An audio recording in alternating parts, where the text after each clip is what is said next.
Right, Doc, we're back with episode 44. We missed a couple of weeks, just things going on and stuff and whatever, but we're definitely back at it. Yes. We're definitely gonna revisit the Canelo, the big match, obviously, because it's been a couple of weeks and we haven't been able to talk about it. And that was a pretty blockbuster fight. Yeah. But there was also another huge fight this weekend on Saturday, and that was a top ranked promoted card. And we had Josh the Tartan Tornado Taylor from Haddington, Scotland. Scotland.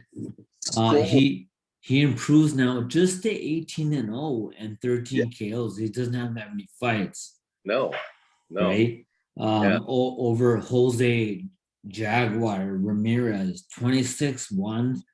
Well, he falls to 26-1, 17 KOs from Avenel, California. And Ramirez, Josh Taylor with the unanimous decision, 114, 112 across the board. So great fight, Doc? What do you think about it? What's your take on it? Yeah, really good fight. So you got Josh Taylor, who's a lefty. Yeah. Pretty wide stance, right? He does have, yeah.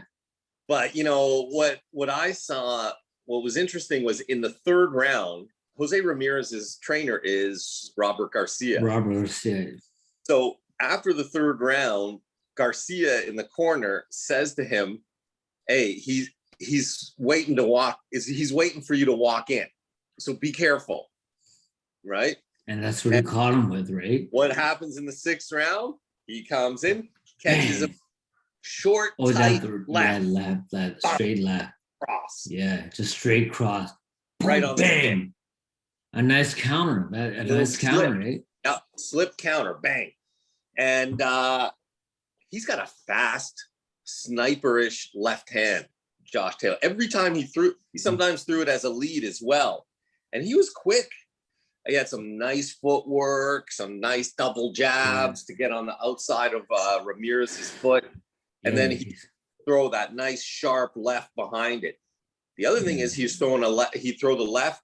A lot of the times when Ramirez coming in, he's throwing either a left hard to the body or solar plexus. Yeah. I love that. Right?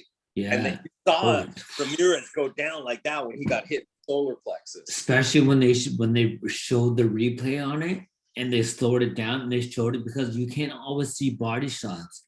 True. And that's why people neglect going to the body because it's not the home run punch. People like the shots to the head, they're more visible to the referee, to the judges and stuff. But those body shots, you can't really see them, but they're very effective. And when they put the replay on it and they showed how, and you could see Ramirez instantly was hurt from that. Yeah. And that was right into the solar plexus. And then sometimes he'd throw a sharp, short left, or he'd throw the uppercut. Yeah. And then in round, and actually Jose Ramirez was doing really well in the second and third and fourth rounds. I think going to the body, slowing him down. He did. And then it was like, then Taylor took over and then Ramirez was mounting a comeback. Yeah, it was back and forth like that. After being dropped twice, the one drop where he dropped him with that uppercut, Taylor, when he just pulled out of a clinch, pushed him away, bang, right. And then pulled and then bang. That's veteran beautiful. Move. What a nice veteran move, man. Protect yourself at all times, right? Exactly, especially coming out of a clinch. Mm-hmm. That's a dangerous time. And that's when that uppercut. That's when fighters can put their guard down for a moment, let their guard down for a moment when they're in that clinch. Oh, I'm just gonna grip my breath. But you always gotta be ready for anything. You can never let what's his name? Mayweather does that too, where he put in the clinch, then put his elbow up. To make some space, and then there was controversy with that one Mayweather move because everyone had issues with it, like Robert Garcia before he fought Madonna Yeah. and stuff. He would say, "Rep, you gotta like," because Mayweather did that thing. It was a subtle bang, get that little push and get that room, Right. and go to work. Absolutely. I think I've even seen Lomachenko do that out of the clinch as well. Mhm. So it's a great move, and hit him with the uppercut. I think that was the 7th or 8th round. Yeah, I think so. Dropped him hard, eh? Awesome. And those are not flash knockdowns. Those are No. knockdowns that have rattled the brain. The brain went around in a circle in the head. When it goes back to the center again, is done that, right? And Sort of. yeah. Well, you would know more. Yeah, it bangs that. against the skull. Yeah. Happens, and then at the brain stem, because of the snapping of the neck, it gets shut down for a second, and you go down. But what was good about Ramirez is that guy still got up and he still fought, but he was no longer coming forward like he was in the first half of the fight. And after that knockdown, you could see he was wounded. Like he was a wounded animal for a bunch of rounds. He wasn't getting in there anymore. He was still hurt. Yeah. You know? Yeah. Go on. No, I was just gonna say with like Taylor's pedigree to with the amateur pedigree, the amateur, and sort of Ramirez had an Olympic pedigree as well because he's a former Olympian, and so was Taylor. Taylor fought in 2 Commonwealth Games, and not many people know what Commonwealth Games are over in the U.S., right? Because it doesn't involve the U.S. But he won, I think, a silver medal and whatever. So he had the amateur category. They both did, but I think it suited more Taylor that he looked more well schooled to me. Me also. And I like his stance.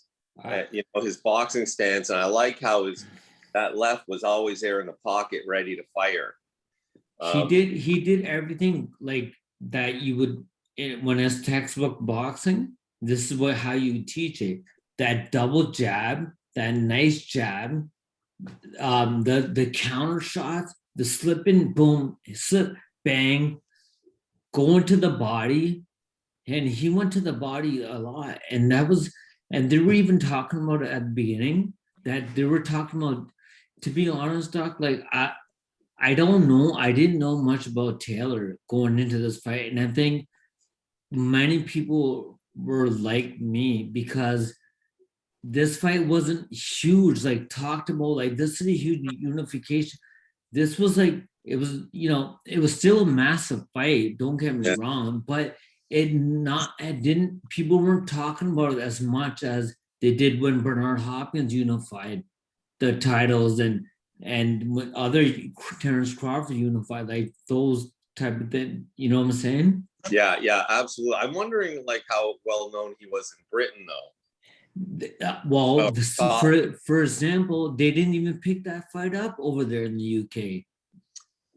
Wow, that's a shame because that was really a top level, 2 top guys fighting each other for all the belts.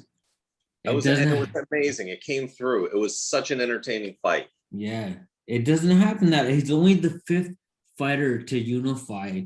That's it.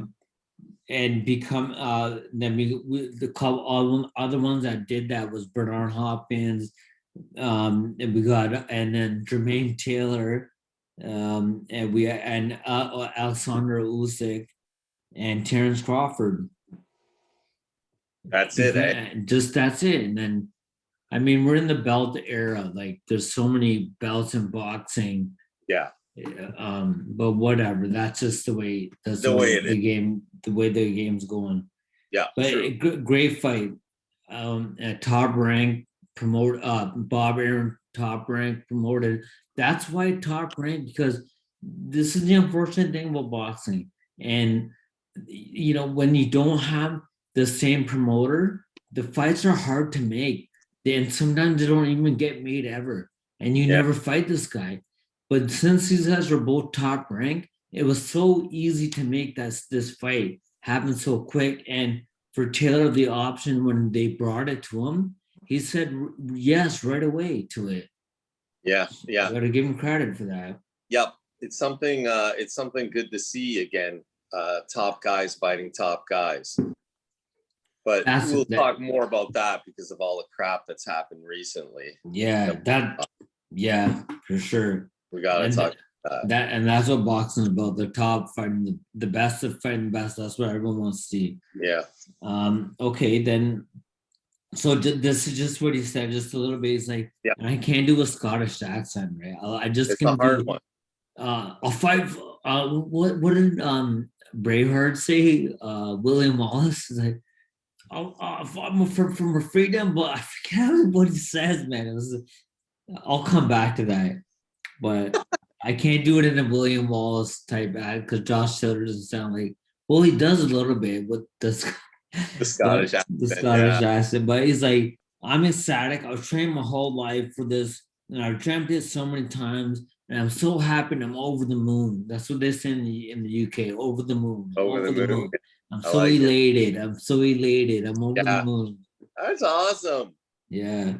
I've got nothing but love for Ramirez. I mean, all this week was no disrespect. It was all part of the mind games to get in his head, to make him more eager to jump in and to use aggression against me.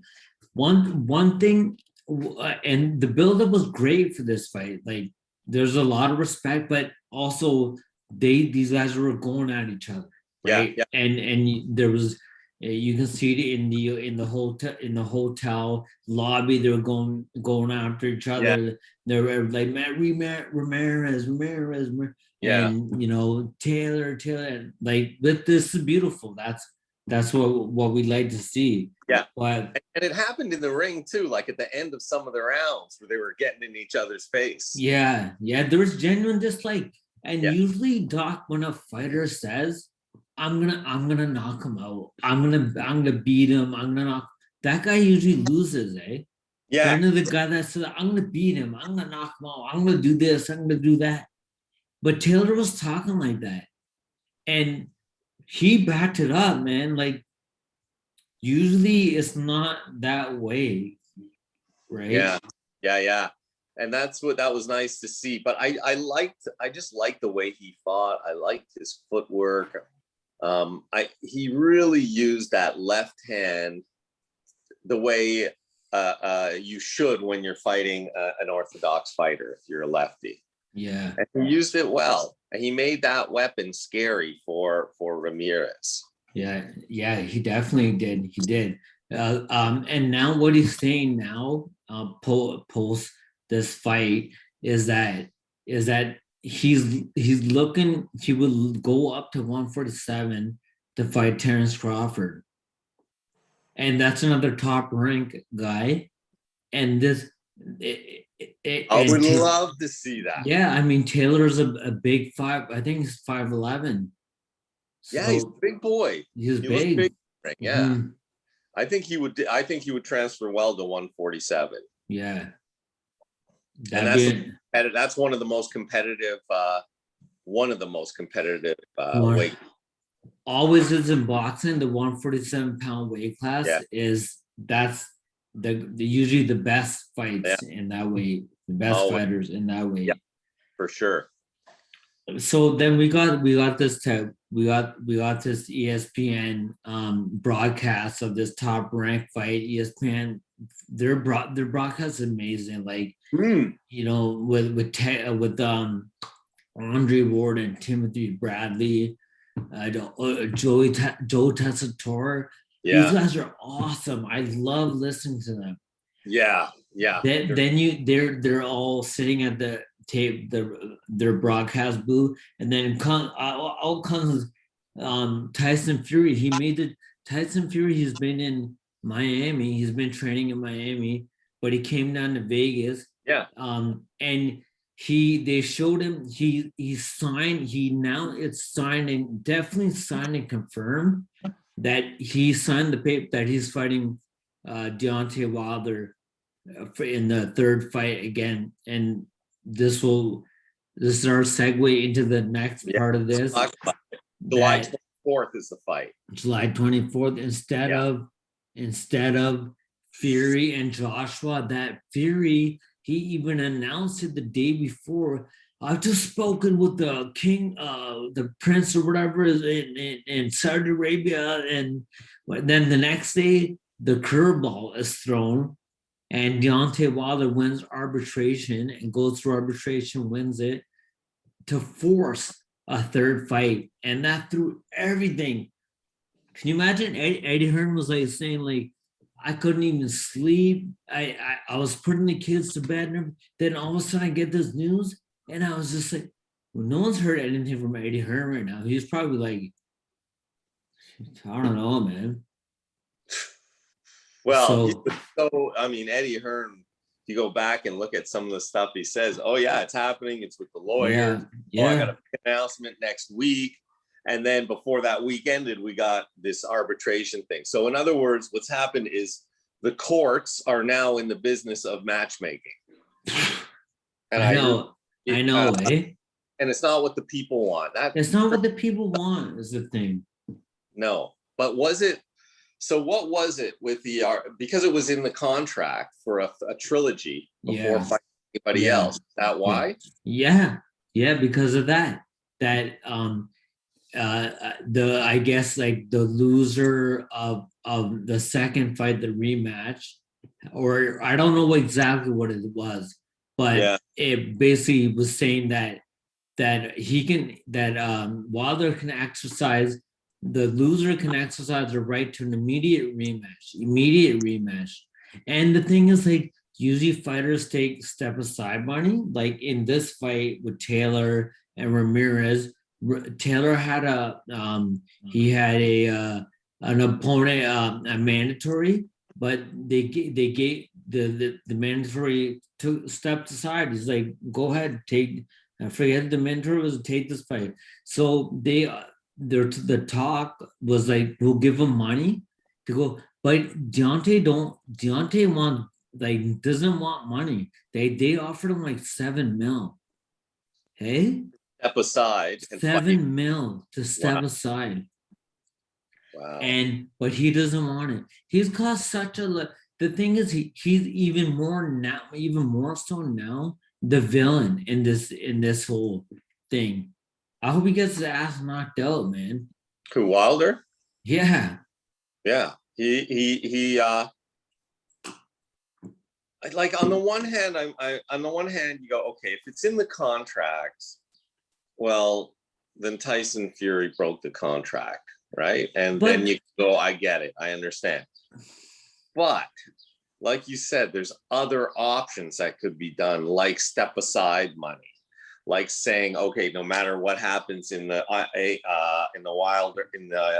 Fury AJ fight, Fury says, okay, no matter what happens in this fight, I will fight you next, and sign on that. But none of that ever happened. And the question that comes to my mind is, why couldn't Wilder wait? What is he worried about that he couldn't wait till after this AJ fight? Yeah. For him to get an opportunity. Yeah, like, is he afraid he's going to be irrelevant or something, or what? Yeah. That's. I'm glad you brought that up. But this is what was brought up, and the reason why that this is good, and the defense of the argument. Because an example is Lennox Lewis when he fought Hasim Rahman the first time, and he got knocked out.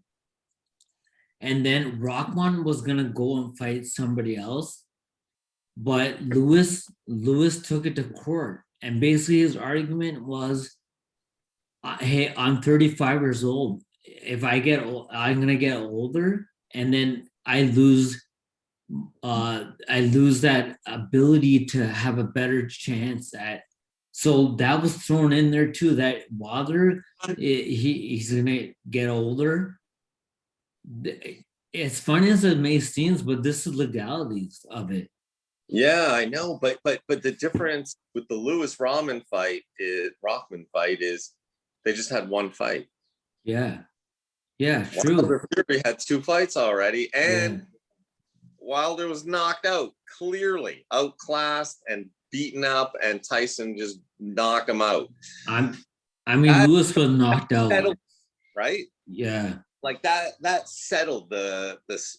That said, okay, he is the best out of The those book, two. the book was closed Oh, on it. The first right, fight was a draw.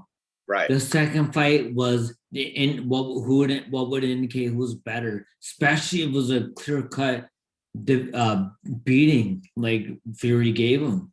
Every round, he didn't have a chance, Wilder, and you could see.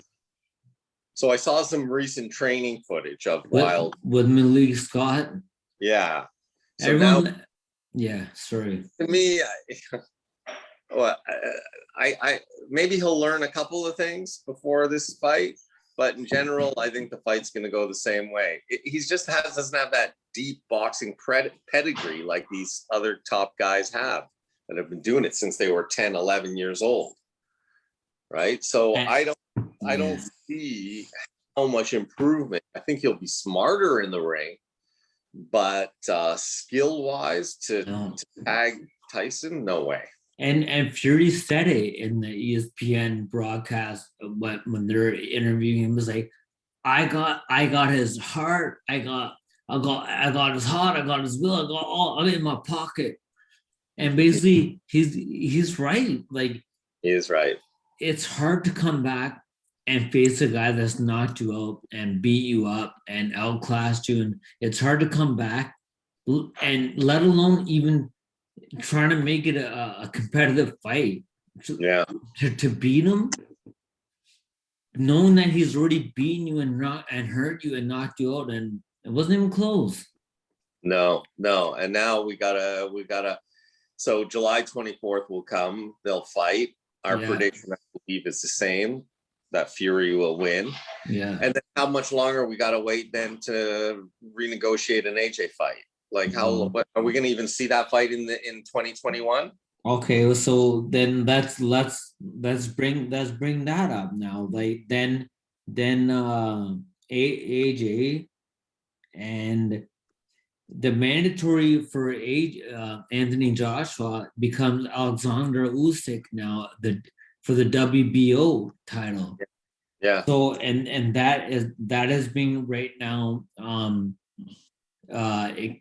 contested to confirm that it's going to happen. I don't know if it's been confirmed or not, but I guess the WBO said basically Eddie Hearn, who's matchroom promoter of Joshua, he has to prove that the Fury and Joshua fight was gonna happen, like it was signed and everything. I don't know. The thing is, like, Fury was really mad about this fight Wilder thing being sprung on, because he's like we were, that's Matchroom, right? That's Joshua's promoter and stuff. He should have taken care of all that. He should have been, because the discussion with him, Bob Arum, Top Rank, Bob Arum said that he's got taken care of it all that, and he confirmed to them that, hey, don't worry, guys, we got this, we got it handled. Don't worry, we got it handled. And then it reared its ugly head. Yeah. That's man, that was a shocker hearing that, eh? Yeah. But I don't think Joshua will fight Usyk, to be honest with you. I think he'll totally clobber Usyk. Yeah, I think so too. I think Usyk is very, he's too much of an amateur. He does, and this is not a good way. Cruiserweight, he was good. Perfect for cruiserweight. Cruiserweight, he was good, but he can't deal with these. He can't hurt these guys. Look how much trouble he had. Was it Chisora? With Chisora. Yeah. You know, no way should he have had that much trouble. But he just he doesn't have the power like he had at cruiserweight against a bigger guy. So I can't see Joshua losing. I do think AJ and Fury will fight. I have a feeling it will either be at the end of this year or beginning of 2022. Yeah. If it does happen. If it does happen, it's up in the air right now, because one thing is that okay, regardless of our dislike for Wilder and stuff, and our dislike only stems from his antics in the ring and everything, and his making all these excuses. I got knocked out, and then this, only because of that. I mean, like the only thing is that you're facing somebody. The first fight was a draw. Like, he put Fury down hard and he almost had him out, right? Yes. And so he has that knockout power, and we just hope. I don't know. There's so many. What can happen? Who knows? What he's gonna knockout punch, but he's dominated this guy. He's beat him up. He knocked him out, but I got the knockout punch. The knockout punch is like a common denominator. I guess, like, you can't erase that. That's always going to be there. That ability to end the fight. Yeah. With one punch is there. Yeah. Yeah. But if that's your only weapon, then the odds are lower for you to win if your only weapon is your power. Yeah. And you can see how great fighters can nullify power, right? Like Fury did in the second fight. He knows how to nullify it. He's got Wilder's number. I think he'll win this third fight even quicker than the second fight. That's what he said too in a couple of rounds. Really? Yeah, he's like, I'm gonna knock out the bum in a couple rounds. He's got everything in his pocket. Everything of Wilder's, he got in his pocket, the heart, all that. I've got my pocket right here. I believe that. I think it's a great line. Yeah. Right. I think he's right. But I hope he gets a good payday out of that. Do you know what they've talked about as far as money goes, as far as the Wilder? I'm sure they're not going to get the 75 million each like Joshua and Fury were going to get, but I'm sure it's going to be some close. In the double. It's heavyweight money. 7 figures. Heavyweight money, right? Yeah, it is. One person we forgot to mention about this was Al Haymon. Like, Al Haymon, he's the manager for Deoanty, right? Yeah, that's right. Promoter manager. He look what he did. He's got so much power in boxing. Hey, look at what he did with this and got this all changed around quietly. No one ever thought or talked about this or even thought this may even happen. But yet I'm not shocked. Like, so I'm like, oh my God. Right. I'm just like, oh, okay. Fury, we're not going to see Fury and Joshua. And we'll see another good fight. But not the one we wanted, but still a heavyweight fight. Yeah, it's funny how Haymon's name is hardly, the only time I've heard Haymon's name really come up was when Tyson Fury was saying something about the situation. I think he even talks to the people that he represents and don't mention my name and stuff. But he's got a stranglehold on all those fighters. Deoanty, like all of them, Earl Spence, all them good fighters. Yeah, true. Great, he's great. He's great, but we're not seeing those guys fight either. That's a problem. No, I mean, he's great for what he is doing and stuff. But we're not seeing those guys fighting, the ones that we want to see, the fights that we want to see. It's all about the fans. It's all about the fans. Then the news that sprung up last week on Friday is that Manny Pacquiao and Earl Spence Jr. On August 21st confirmed in Vegas too. I think MGM. Is that confirmed? Confirmed. But they both, Earl and Manny, both. I looked on their Instagram pages. They both said it on their Instagram pages. And they both, didn't that fly underneath the radar? No one talked about that one. Totally did. Yeah. Maybe that's why Spence didn't want to fight Maybe that's why he didn't sign He didn't anything fight nobody. Crawford, or Yeah, anybody, because because that's what they were working on. the work was, and Wow. it's better to say less than more. Yeah, I like Right? that though. I like that fight. I love the fight because right away I'm like, I love this guy. I love Manny Pacquiao. He continually fights the best. He doesn't duck anybody. He always wants to fight the best, always the best. You gotta love that, Absolutely, absolutely. And right? with both those guys, they both haven't fought in a while, They both right? have, yeah, they both have. And So Pacquiao is, that's going to be a non-factor as far as saying, like, anybody saying, oh, so and so is at a disadvantage, they're going to have ring rust. Well, they're both going to have a bit of ring rust, so that's not even a factor in this fight. Question yeah, is, Manny still have speed? Because I saw the Australian fighter, Teofimo Lopez, Cambosis Jr. He was also sparring and doing some training with Pacquiao. Yeah. Yeah, George Cambosis Jr. Yeah. That's another fight that's coming up. Yeah, on 21st of June. Yeah. When it gets closer, we'll talk about that fight. Teofimo's gonna take him to school. I think so too. I saw some really amazing footage of Lopez training where he was doing some speed work, and man, like, this kid is quick too. Everybody talks about his power, but he's the whole package, man. He's scary. He's scary. He knows him and his father are gonna have a good game plan, and they're gonna figure this guy out. And Cambosis is gonna be aggressive. But he's going to be nullified against somebody who's just as fast as him and hits a lot harder. This is a big step up for Cambosos Jr. Like, this is a massive step. Huge. Some people ain't ready for that big step up. We'll see it with him. I highly doubt it. We'll see. Let's. What if we talk about? You want to go to the Canelo fight? Okay, but just quickly with Manny.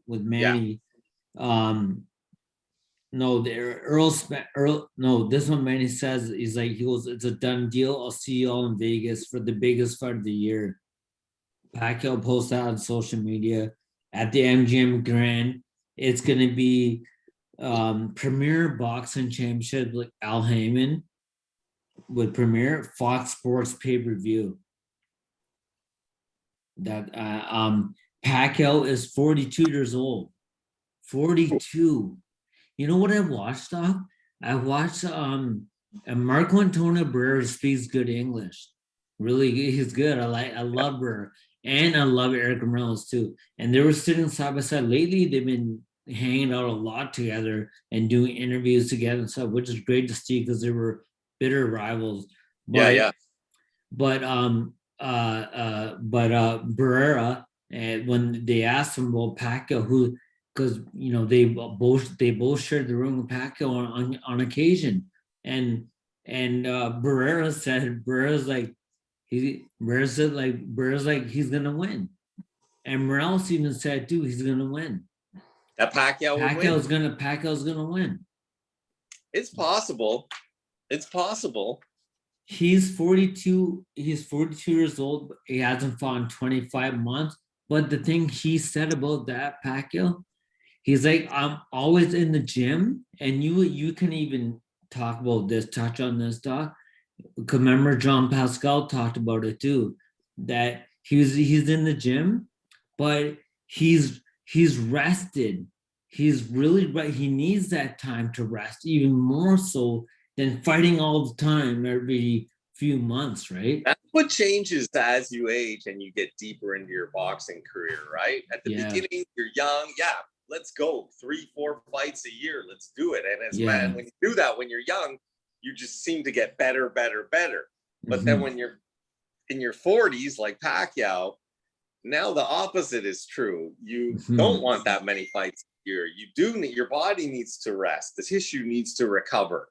And that's the biggest difference with youth and then a guy that's 42 like Pacquiao.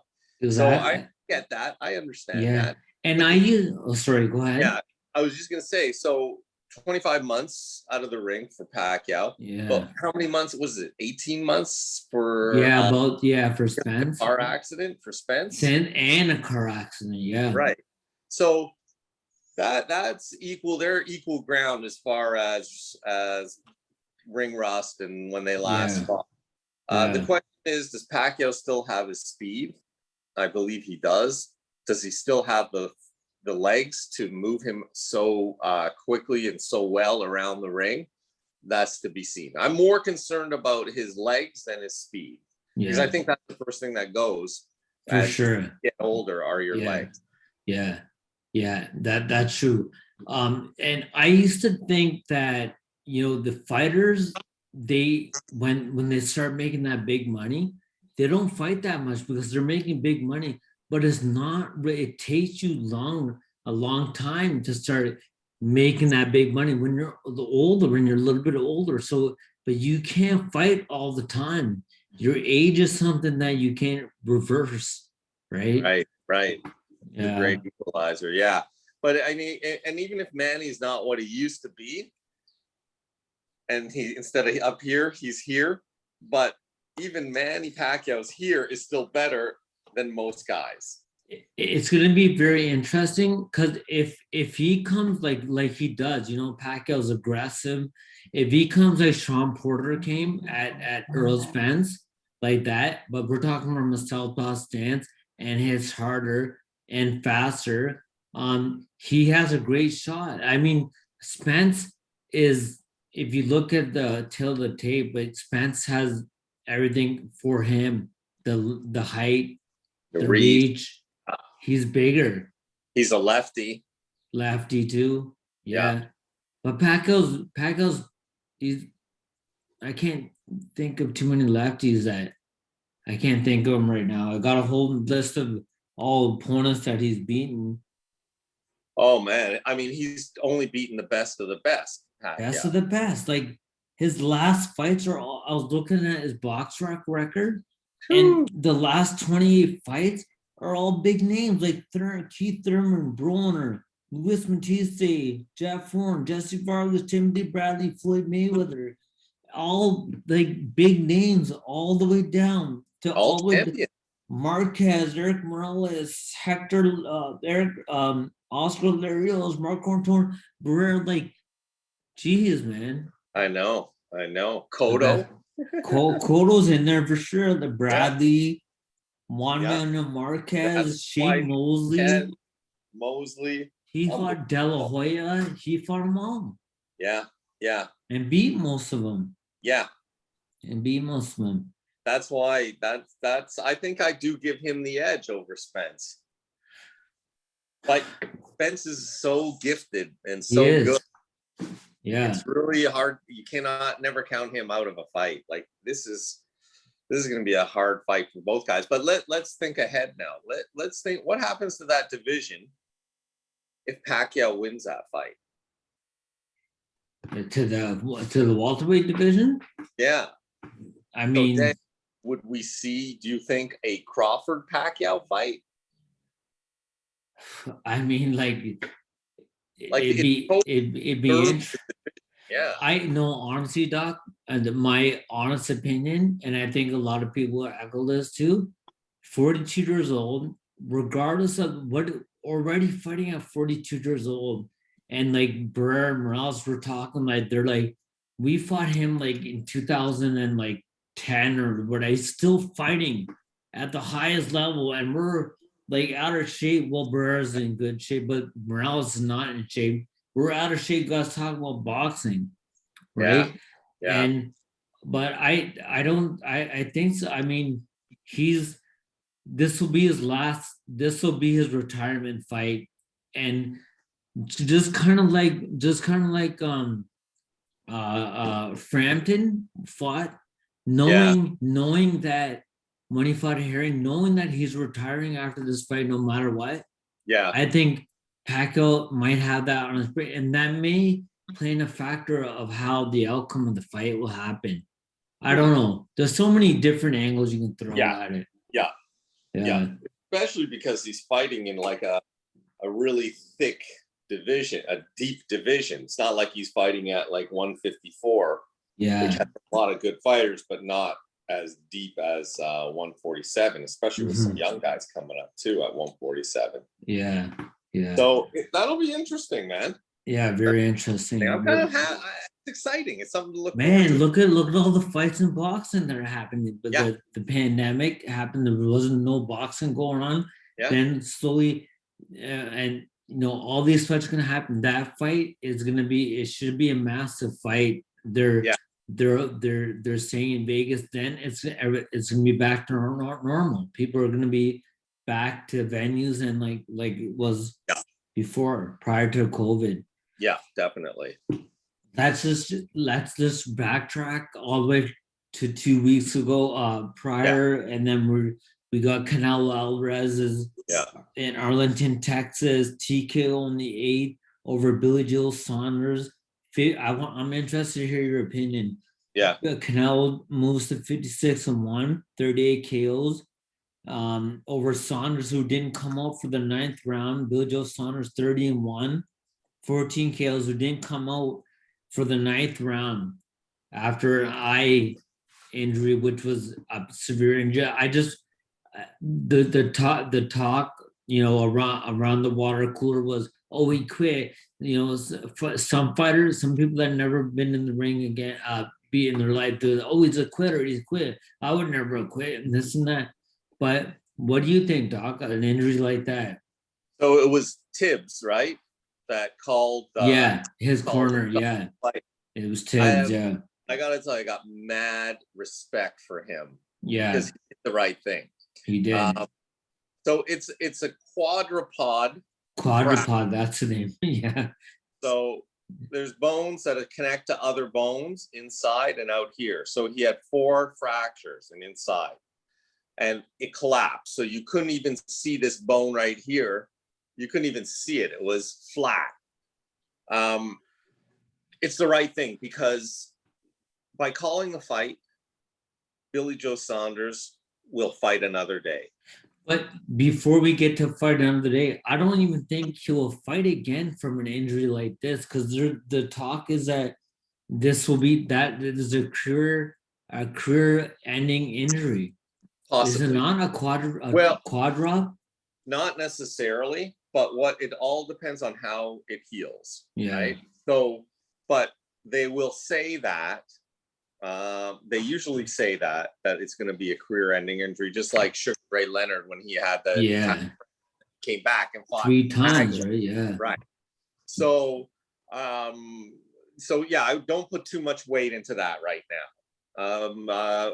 Vinny Pazienza, when he broke his neck in the car accident, said you'll never fight again. Yeah. He came back and fought again. Yeah. So I wouldn't put too much stock into that, but if he would have stayed in the fight, then you could probably say, if he would have stayed in the fight and kept getting hit there, oh God, then you could say definitely this guy's not going to be able to fight again. So at least you give him a chance to fight again. Yeah. By that. The thing that's, just to stick with this angle of it, the thing that bothers a lot of people, including myself, is with Billy Joe Saunders, he highly criticized Dubois. Injury, right? Yeah, I got it. Yeah. That's what makes him look like a bit of a douche. Right? Is he saying that about Dubois and about him being a quitter and all that stuff? Can I just quote what he said? Yeah, please. He goes, if my 2 eye sockets were broken, my jaw was broken, my teeth were out, my nose was smashed, my brain was beaten, I was not stopping until I was knocked out or worse. I don't agree with the man taking the knee and letting the ref count him out in regards to Dubois against Joe Joyce. So, right. And that was a bad fracture too that he had, Dubois, and he's coming back to fight. But so that's what angers people.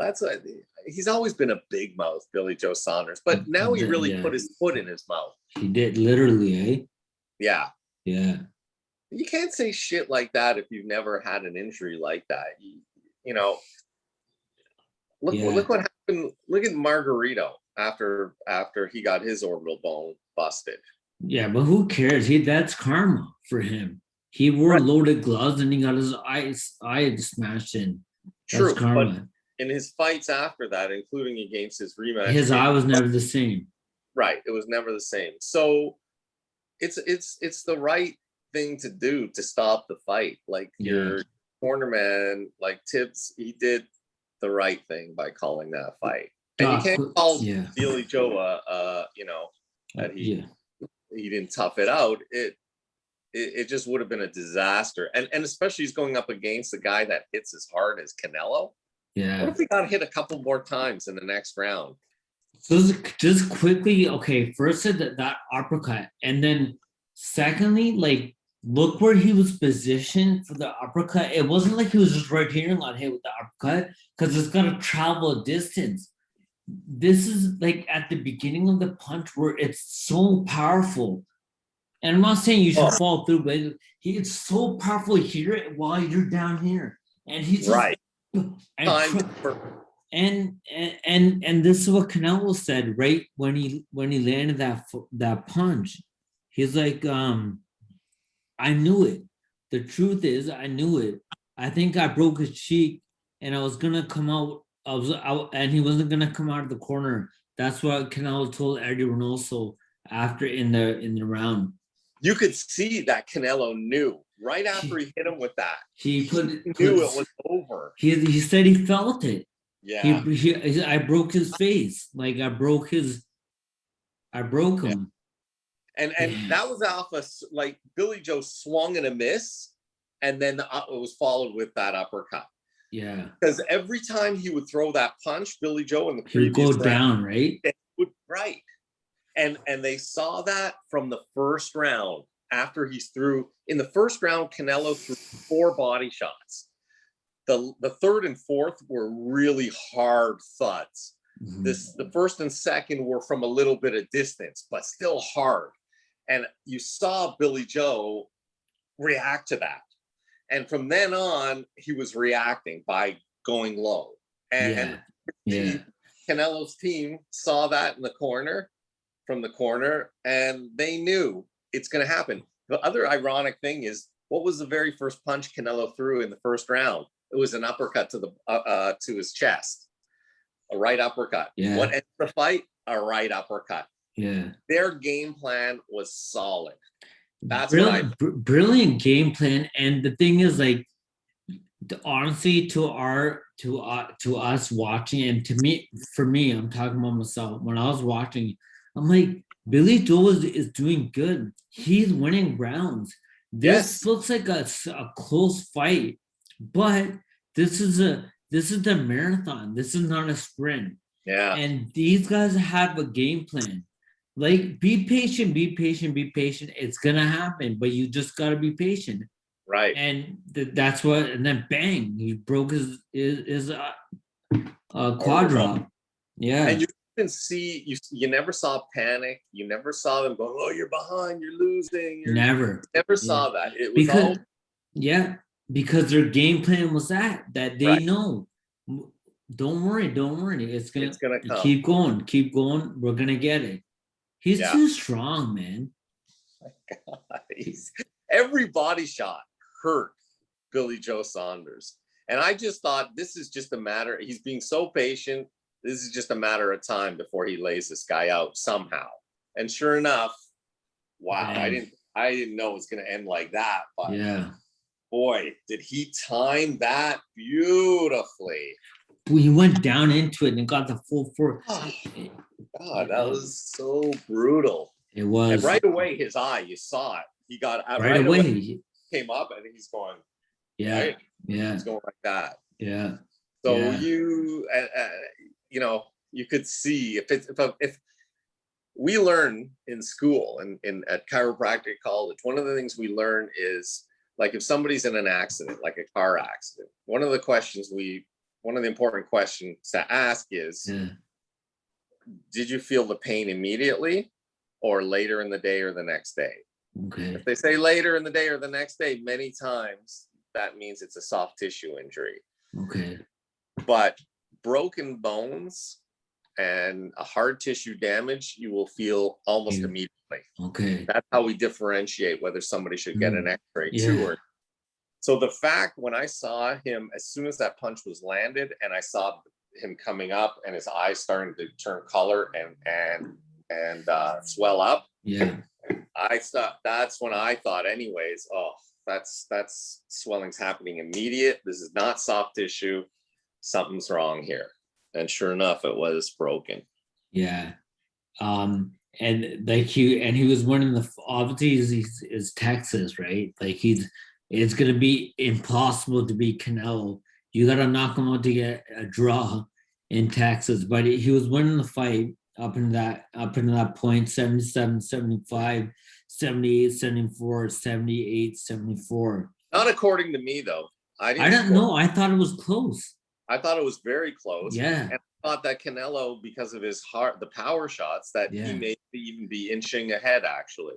Exactly. Good rounds by PJS. Yeah. Yeah, I agree. And but when I saw these scores, I'm like, man, like there's no way Billy Joe Saunders was gonna win there. No Gotta way. knock him out to get a draw.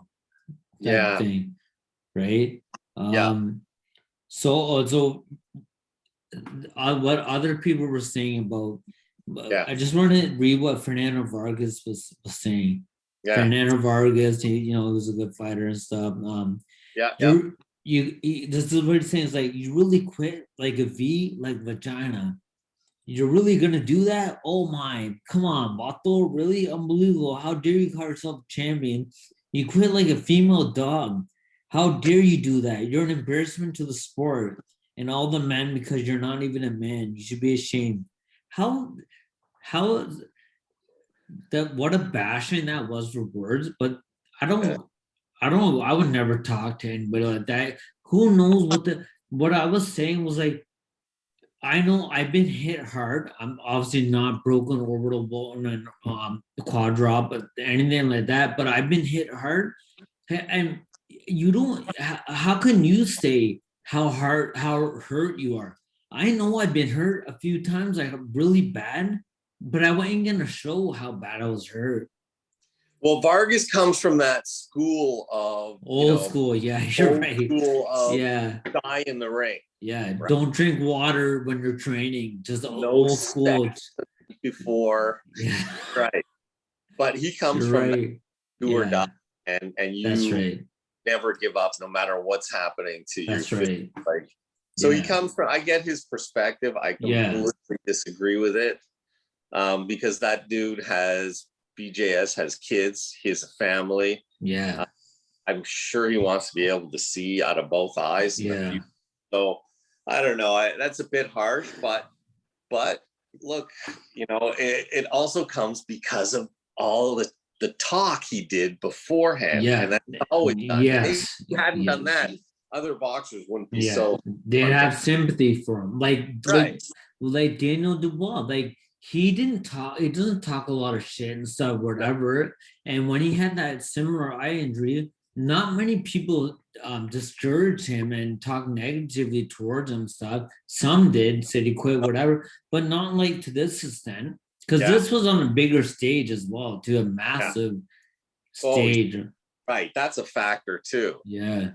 I mean, I do feel a sense of disappointment that the fight wasn't going to continue. Like, I wanted to see how it was going to play out. Yeah, I did too. If he's calling it, Tibbs is calling, he saw something there that showed bad injury. Yeah. Oh, well. Yeah. And if he let him enjoy he picked up $5 million for that. And Canelo got $35 million. What a difference, eh? But I mean, let him enjoy. If that's the last we see of Billy Joe Saunders, let him enjoy whatever the fruits of his labor. You got it. I agree.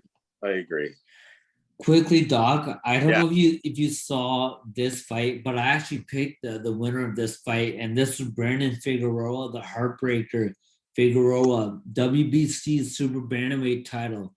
Yeah. It was actually a bit of a unified fight, because there were two belts on the line. Yeah. to about WBA and WBC. And Yeah. Luis Panteraneri had the WBC and Yeah. Figueroa had the WBA. Yeah. Once again, the body shot, man, like a close fight, and one body shot, bang, and that's it. Not to say it was just one punch knockout. Like Figueroa was taken over, and you've seen in a close fight taken over. He looked bigger than Neary too. Neary, shorter arms, was shorter, period. Yeah. But the Figueroa's Brandon knows how to fight in a phone booth, that's for sure. But I thought he had success when he kept him at arm's length as well, the few times he did that. That's not his style of fighting, man. Figueroa, you're right. And that's why I said he's gonna win, because he's taller, he's younger, he's got the reach. But he didn't really use that. But not only that, is that he applies immense amounts of pressure. He's on you. So right from the beginning, bang, right on him. Yeah. Right on him. Even though he might not be hitting him, but he's right on the guy. Yeah. Wearing him down. Wearing him down. Yeah. That was a fun fight. That was an awesome fight. I was glad to see that one. Yeah, that was good. I did watch that one.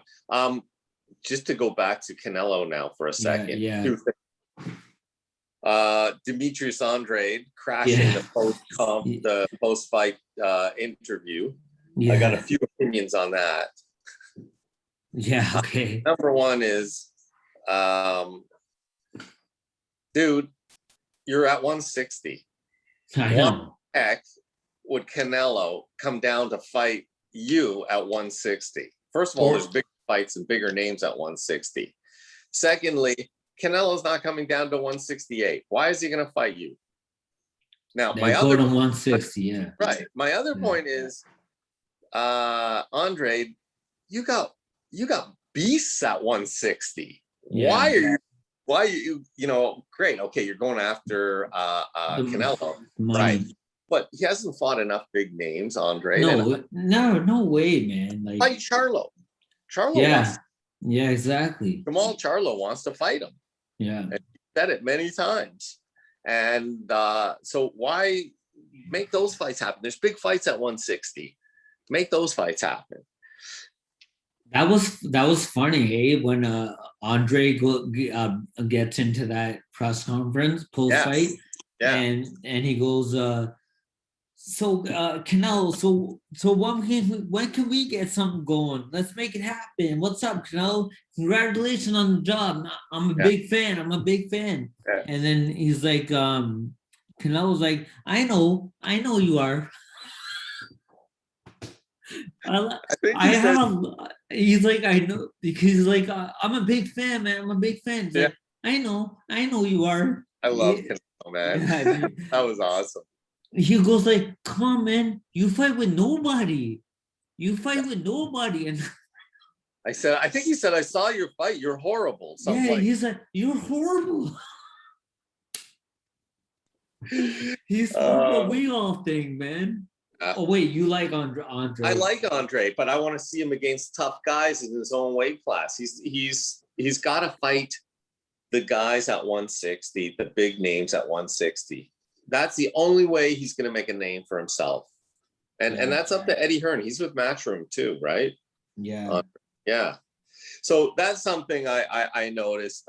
That's something I thought was amusing. There's all. Yeah, sorry. And just at the end of that, then Canelo goes, get the fuck out of here, man. Get the fuck out of here. I noticed he's been using the F-bomb since he's learned it, I guess. I like how he can speak English and stuff, man. Yeah, it's getting better. His English has improved, for sure. I love that, too. He says, get the F out of here. And he's laughing as he after. Yeah. So now the story is Caleb Plant. Yeah. Caleb Plant got rocked in his fight against, I don't know if I'm pronouncing it right, but I watched the fight. Uzcagy. Uzcagy? Uzcagy. Yeah. I mean, Uzcagy, that's the guy that, he won for sure, Caleb Plant. It was nice. And his skill is beautiful. But he also got rocked by Uzcategui as Yeah. well. And I think he's a highly skilled fighter. But I really would have liked to have seen a Caleb Plant, David Benavidez fight, contender fight, and whoever wins that fight gets a chance at Canelo. That's what I would have liked to see. Yeah, I agree. Like, we don't want to see Caleb Plant. Honestly, in a Caleb Plant fight with Canelo, he'll give him trouble at first because he's a good boxer and he's slick and he's good. He's nice. Slick. But Canelo will break his ass down. He will break him down, and just from his power again, he'll bust him down. Yeah. But look at all the guys at 168. Beside Plant, Canelo, Benavidez. Then you also got Eubank Jr. Like, there's guys that can be fighting each other in order to get a chance at the big dog. Yeah, at the big dog. And that's what I'd rather see, but that's not going to happen because he wants to fight in September again, Canelo. And there's already been the mock posters of Caleb Plant. Yeah. But because I think Canelo, he loves the belts, right? Yeah. So he can pick up the is the IBF? IBF. IBF that Caleb Plant has, and pick that up. Yeah. Then he'll become unified, I'm pretty sure. Yeah. Then he has all the belts. Yeah.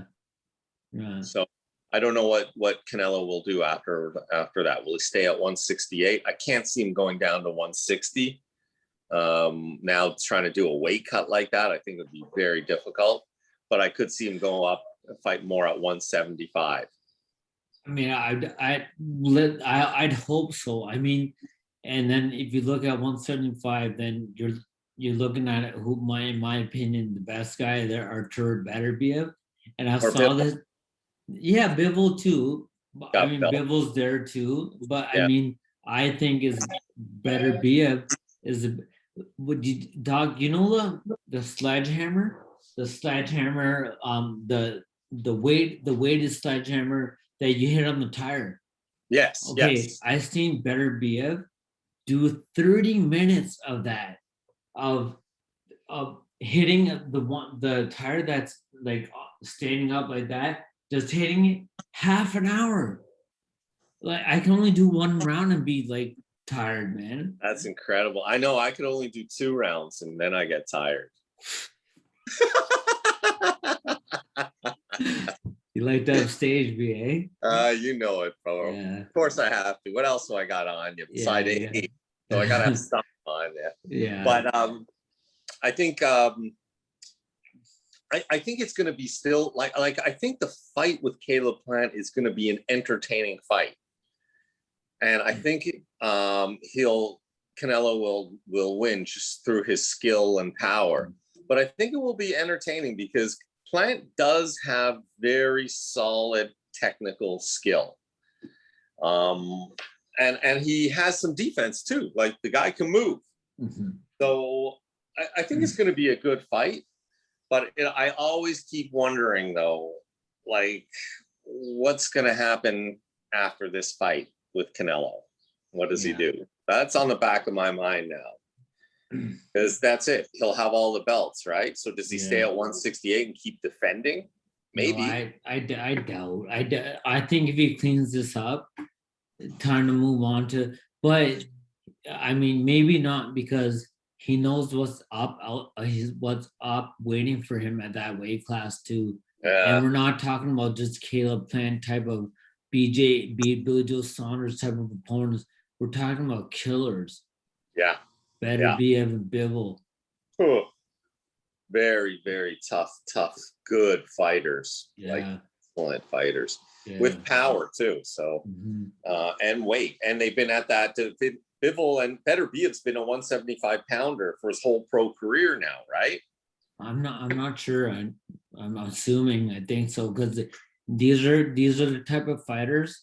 Well, I don't know when Beterbiev turned pro and came to Montreal, turned pro, but like, I think it was later. Like, they generally, the Eastern European fighters that turn professional, they turn professional after like an amateur career that consisted of major games like Olympics, whatever. So you're Good. turning pro at close to age 30.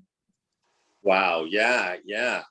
And he's what, better be it? What is he, 32 or 34 now? I think he's about 34. yeah, I think he's about 34, Yeah. 35 maybe. Yeah. So he wants these big fights like in the next few years. And I mean, a Bivol better be a fight. That's a classic fight for us boxing fans. It just sounds great. Bivol better be a Bivol Yeah. better be a Bivol better be a BBB, yeah. Amazing. That would be amazing. Yeah. But Russia anyway, versus Russia. Yeah. Yeah. Be the bear of Doc. Russia. Okay, Doc. Then Okay, man. we're back on schedule now. And We're on then schedule. just quickly next week, then we have we have a couple good fights, and we got Devin Haney against Jorge Linares for the WBC belt, and that's going to happen earlier on the Zone Matchroom fight. Then we have later on Showtime 118 WBC title, Nordine Abwali against did I lose you? Almost, my battery's almost done. Okay, against Nonito Donaire. Oh, I love these fights. Yeah. This is going to be a good weekend of boxing. I told you, man, there's so much boxing going on. Yeah, all the time. And by the way, go Leafs go, man. Right? Games on for sure, you're right. Go Leafs go 1-1. There's Leaf Nation. They're in the playoffs. That they Bleed blue, baby. If they won the Stanley Cup this year, does this really count as a Stanley Cup championship? Yeah, it doesn't in the history books, right? Well, you know, the tough thing about it is that like the number of games they played was far in the regular season was far less. So and it's only Canadian teams. And you're right, and you don't know how good the teams are because they hardly played each other. Right. So it kind of makes it intriguing and interesting. It's made the pool, like I'm in a playoff pool, it's made it harder to pick in some way. Yeah.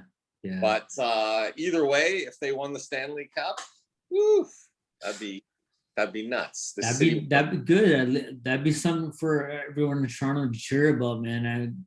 The coronavirus seems like we're finally coming see the end of the light at the end of the tunnel, and we're gonna get back to normal again.